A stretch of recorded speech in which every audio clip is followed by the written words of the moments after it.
Beauté partout dans le monde au Bozali Kolanda émission Nabino ba réalité à Kinshasa na chaîne Nabino Canal Kin Télévision lelo to yambeli bino moko ya bana mboka pe molobeli monene na kati ya plateforme la muka pe parti décidé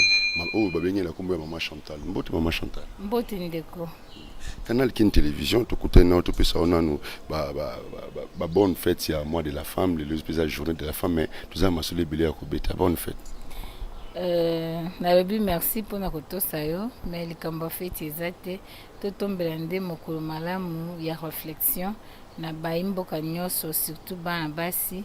koyeba ke lobi na biso eza ndenge nini lobi ya bana na biso kozala ndenge nini eloko nini tokokanisa mpona kotombola mwasi eloko nini tokokanisa mpo kongo na biso ya lobi ekende liboso. Alors par rapport à Sija Lelo na oyo ba pesi comme thème ya na mambotali mwasi yuko iko lobani maman. Bon thème ezali nango bilomo protocolaire to mona rango penze za na litomba makase pa la biso te po mingi eza ba thème ezaka importé oyo ba thème bazozwa sans contenir compte ya ba question essentielle o mwasi ya Congo azobika. Car cela ne tient balo bazui thème au bazui mais le kola ba kolobela o etali makamba réchauffement climatique kota la penza bo ko participer faire participer moi si na ba processus à décision pour na koluka penza ko éviter ba catastrophe etali ba réchauffement climatique na kanisi biso mingi to kopiaka na biso ka lokwa molongo ko ba réchauffement climatique biso pe to koloba ka yango mais en réalité mwasi ya Congo azobika ba réalité ebele ya pasi na kobosana te bandeko na nga basi baza na Ituri bana Jugu bana Magi bana Bunya bana Beni na Butembo na Uvira na Ruchuru na Kanabayonga na Plateau Minembwe baebanso bazo croupir na ba misère ba msupe na Kinshasa bakaka ba inondation mambukilikili. La vie de la femme congolaise est très préoccupante. Nakanisi koloba ete kozwa penza ba meko etali makambo etali environnement ce que ignorer mwasi osali na yonde likambo atina te parce que mwasi yebana nuke bazana mwasi aza ebele basi nde baza ebele makasi ce qui bango déjà baza servi na information na connaissance ya protection environnement et kozala likambo litomba kobosa na pete mwasi aza na misala ya bilanga. Plus de 60% population rurale na biso baza komipesa na makambo etali banzamba tout ça eza basi bilanga. Alors basi wana esengeli penza bayeba lolenge kani makambo etali environnement ekoloba na mboka po bango nde baza en contact na mabele mikolo nyonso na zamba na mai na nyonso bango nde bakoba tokomi na elanga likambo boye avant yo intellectuel scientifique yo loba bango déjà basi balobi tobandi mpela tobandi boye. Donc basi wana bayebi yango baza na problème ya mabele baza na problème ya infrastructure ya baroute ndenge nini baya koteka biloko na bango baza na problème ya kozanga moyen ya koyeba technologie ndenge nini basala mpona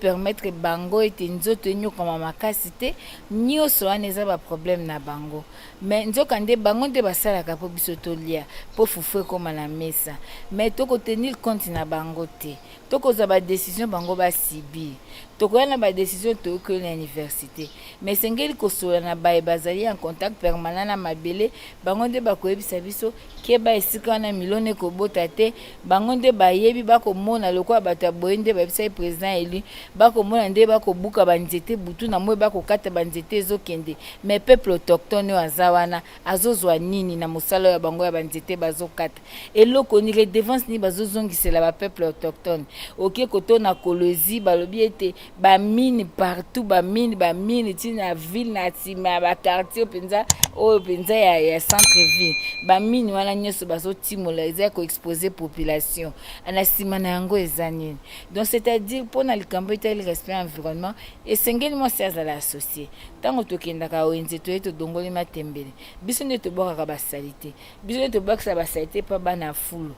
sikoyo mwasi ifo azala na chaîne wana nyonso ayeba soki nasali sali te na ngai natia esika boye nazela te molili ekota naki ebwaka na kalamu soki nabwaki na kalamu nazomisala mabe mpo ntango mai ekozanga nzela inondation ekozongela nga ifo koteya mwasi ifo leta azala na makanisi ya malamu azala na lolenge oyo alengeli mpenza eteyelo mpo na kotalisa mpenza basi wana lolenge kani esengeli basi comporte epuis mwasi ntango akozala informe libota nde mobimba nde ekozala informe nakanisi na makambo ya écosystème mwasi azali mpenza élément moko très principal parce que nyonso wana tokosala yango pour protéger l'humanité or moto oyo apesaka bomoi peu abatelaka bomoi eza mwasi donc esengeli mpenza batenir compte na yango mais tomonaka mingi bazwaka kaka basi lokwa ba aide familiale azoteka mpo bato balia azolamba mpo bato balia ake bilanga aye alambi biloko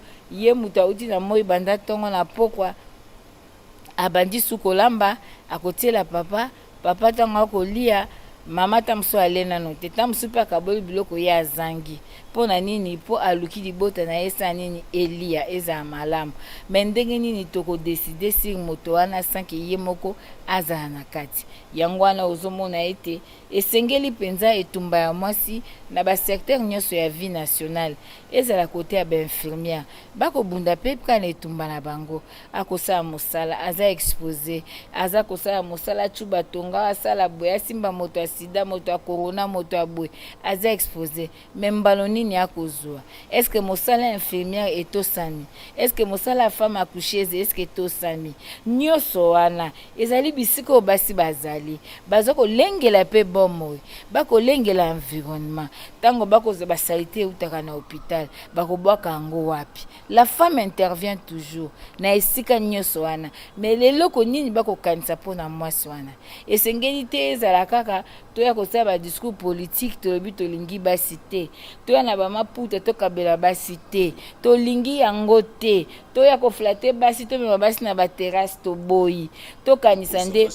tokosa basi ya basoda bana basoda toboyi tokanisa basi wana bakufi na matadiki bala 24 femmes bakufi nini kokende oluka balesa bana c'est ça la situation de la femme aujourd'hui que fait l'état congolais pour aluka améliorer situation sociale pour sociale soki ebongi nde mwasi akoki kozwa kimia yango tokoloba ete esengeli mpenza etumba ya mwasi to comprendre yango badepute olie ya kote ya basi olie ya kolakisa basi lolenge ya kobunda bitumba badepute ya basi baministre ya basi bokomi nde lokola bino boza kaka mikonzi éternel baoyo ase mosala na bango eza kaka bavote bino soki okomi le 8 mars okesonga benzulkable ya kopesa bango wana ezali mabe eza malamu te esengeli basi oyo bayebi deja badroit ya basi bakoba na kote ya basi mosusu po ete tozala ebele to comprendre lolenge kanya kosala etumba basi oyo bazali na kati ya baparti politique esika ya kobundela parité eza nde na parti politique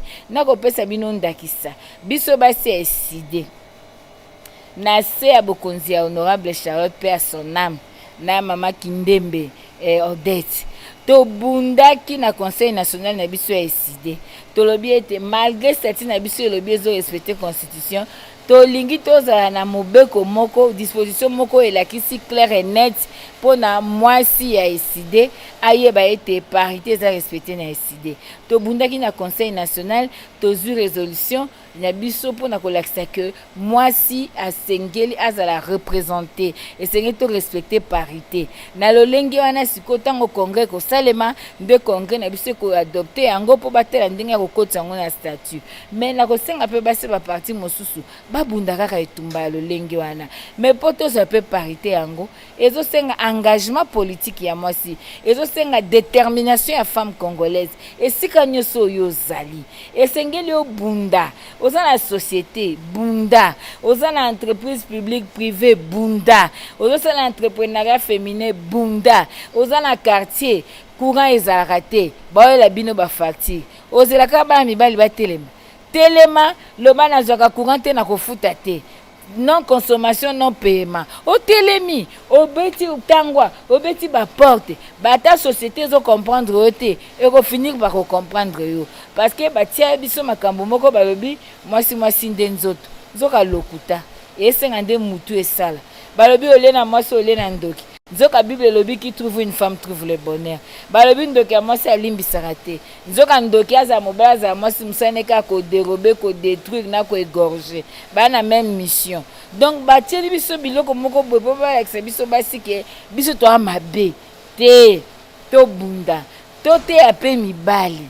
comprendre que ceux qui basi bakomi mpe aux affaires mboka okende liboso mpo depuis 60 bango mpe badirige Congo eloko ya malamu tomoni te babandi bitumba depuis 1994 barwandais bakota dans l'assiette bitumba ebandi mwasi akreaka rébellion te kaka mibali bakreaka rébellion besikoyo biso basi tosufaka mpo ya nini malgré baloi batraité nyonso internationaux tozwa eloko nini mwasi ya Congo azali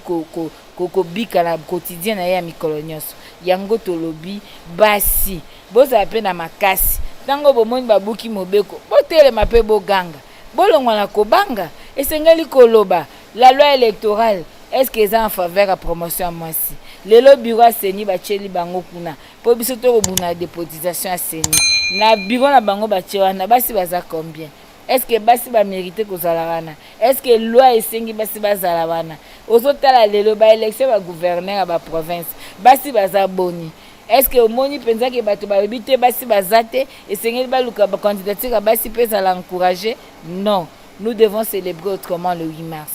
8 mars eza likambo ya maputa te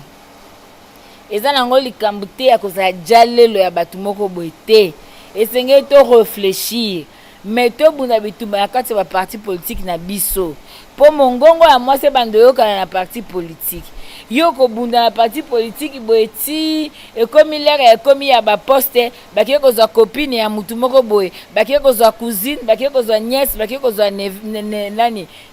camarade te esengeli eyebana na baparti politique oza nani ozosala nini yo mwasi oyekaka mpo memaka maleti oyekaka mpo akompagnaka bato oyekaka mpo tikala militant oyekaka mpo tandaka maputa no bato bamatela oza escalier mpona bato ou bien ozali actrice ya développement milieu na yo c'est la question qu'on doit se poser lelo na baparti na biso basi totelema tosolola na bachef na biso biso tosalaki yango tokiomona le président Eli Martin Fayulu todiscute na ye tosololi na ye lokola ye mpe azalaka na ye pour la promotion de la femme tolobi oh nzambe merci alobi il y a pas de problème vous êtes dans vos droits et c'est d'ailleurs ça d'ailleurs biso déjà na kati ya statut na biso tolobaki to respecter constitution et d'ailleurs biso toza na problème tomonaki moko même suppléante na ye c'était une femme donc pour dire que nous avons une vice-présidente femme na décidé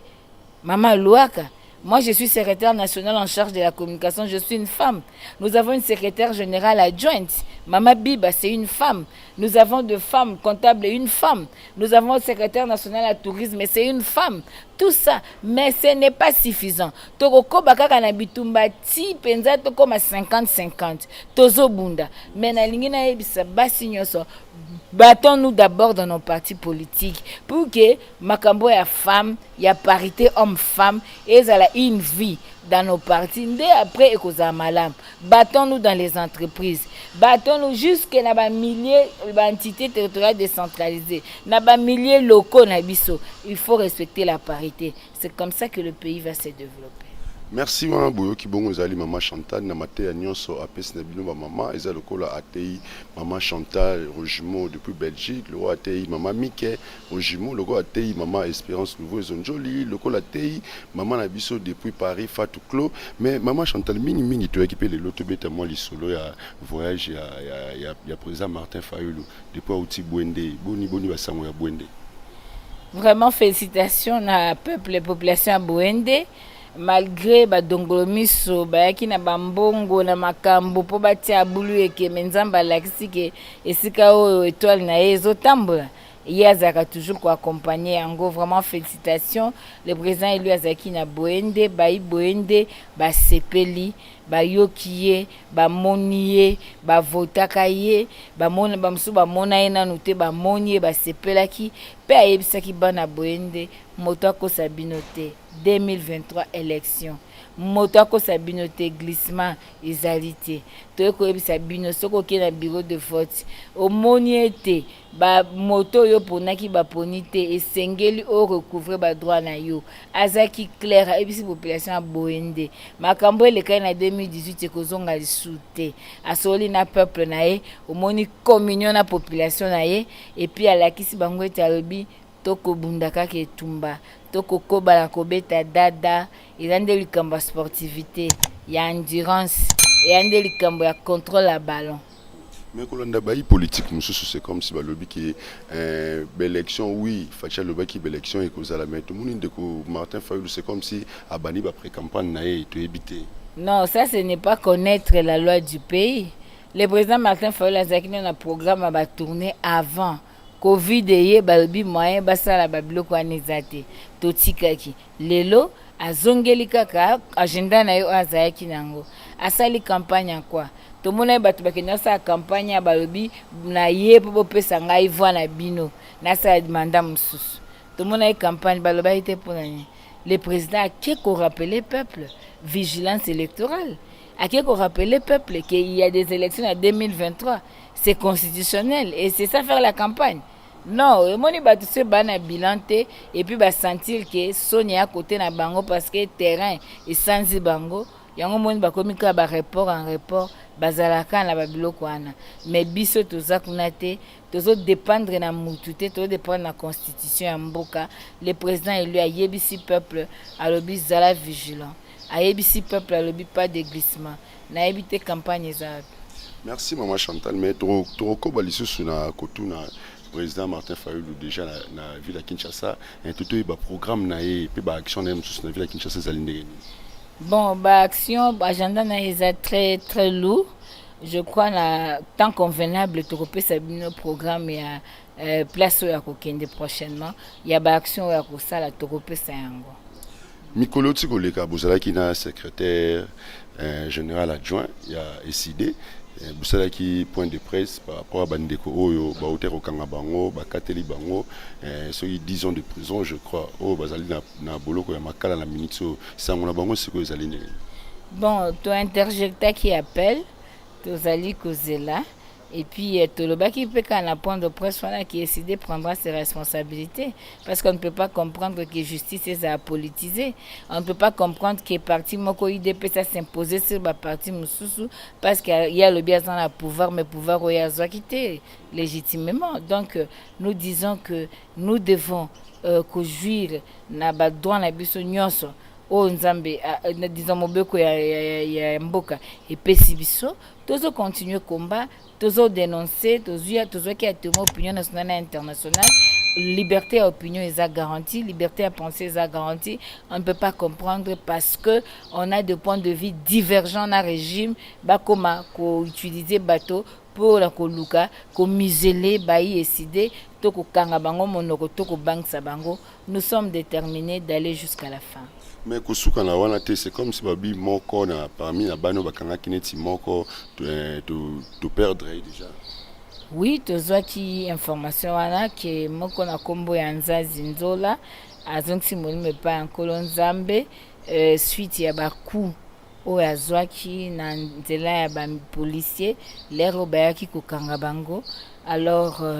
je crois que na bangongo ezoya bokoza point de vue officiel ya parti ekozala penza malamu te naloba déjà awa tokozwa point de vue officiel ya parti parce que ba démarche eza en cours makambo ezosalema ba avocat baza à l'œuvre et quand il va falloir kolobela yango penza na ndenge oyo esengeli eside dans toute sa responsabilité ekosalema. Nungu ya mike ezali na côté ya Seni côté tali misolo koto balo bazui koto balo bazui te maman Chantal. Image à régime chile gelou ezaka lelo 20 millions lobi 30 millions lobi 40 millions ya na au système te so okoki ododi mwa ndambo okei oke mpe mama moki obaluki obimi okesala kaka bongo eya système ezolakisa biso kaka que le pays va très mal. La corruption est un cancer, c'est un venin aujourd'hui qui détruit le pays. Il y a un problème d'éthique et de moralité. Il y a aussi un problème, il y a bateau, bazo comprendre tes capacités, n'a pas principe, il y a gestion. Donc il est vraiment souhaitable autour de bakana mukuse vivement 2023 pour na kobenga na batati les gelou oyo ba dégager parce que bazo sa soigner na mboka. Tuna suka poto kabwana yo mama Chantal na ba réseaux sociaux ils ont panzani so ba matro qui chef de l'État na biso c'est comme si la bitumbo izoleka entre Russie na Ukraine c'est comme si akina côté Ukraine mais batebele baza ko mituna balobi ya biso moko awa kutu solution na ngoto zola ngote babitumba la est si la raté hier au commence à côté na ngamba côté kuna boni. Bon, na habité, je pense que ministre na affaires étrangères azoloba lelo na Top Congo na landaki bayambe na Top Congo azana ba porte-parole na il faut tout na makam na ngaza porte-parole na été ngaza porte-parole à président Martin Fayulu. Mot de la fin na bala nyonso ya décidé la muka o bazali kotala mama Chantal. Mot de la fin na dédié penza émission oyo na mama nanga Moboti. Maman Thérèse Bokola Batuli, maman Oyo Nanzela Nae, Toza Otozali, maman Oyo Alembite, Abundi, Poto Tanga, Abundi, Poto Tozala Otoza Lelo, Oyo Alembi Ekulusu Naete, Lelo Aza déjà na 80 ans, mais Azaka maman Oyo Alembi na Mateate, Azali Penza, une mère, un modèle pour moi. Maman, je te salue. Bisika Ozali na lingio mingi. Na kobosa na te, mon père de heureuse mémoire. O lelo Azali na mabele. Mais, esika Azali, Azala fière. Parce que Moussala Salaki ekei a pambate. Merci na bilonyo sobolanda ki émission ya ba réalité à Kinshasa na chaîne Amino Canal Kin Télévision. Bozo attend, bo s'abonner toujours et belé pe numéro ezali na sewana o boko kobenga biso pe continuer sur un message ezali plus 243 0 et plus 243 89 55 73 299. Wana soki bobengi biso bokozwa biso partout o boko senga to sala bilon musala to kosala. Merci na Sophie Njoli, merci na Noémie Njoli, merci na Cyril Njoli na dédié pe émission o loko ezali mois de la femme na dédié yango na bino nyonso banjoli. Merci Nabino Pati Tsumbu, na montage. Merci na Moussala Kitoko Sala. Merci na chef Nangai direct Guy Poutou. Merci na les grands coachs. Je suis Founan Ndeko Zulu. Ngai Nabino Tukutani Lobby. Bye.